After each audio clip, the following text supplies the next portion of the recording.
సత్యనారాయణ గారి సారథ్యంలో దేవీ పురాణం ముగిసినది. ఇప్పుడు వెనువెంటనే వీరవల్లి వెంకటేశ్వర గారు డి కుముదపల్లి వారిచే ఘంటసాల పాటలు వెలువెంటనే ప్రారంభం.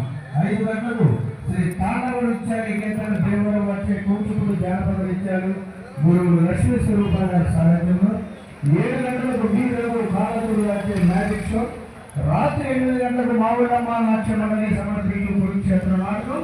ఇప్పుడు వెనువెంటనే వీరవల్లి వెంకటేశ్వర డి కుముదపల్లి వారిచే ఘంటసాల పాటలు ప్రారంభం.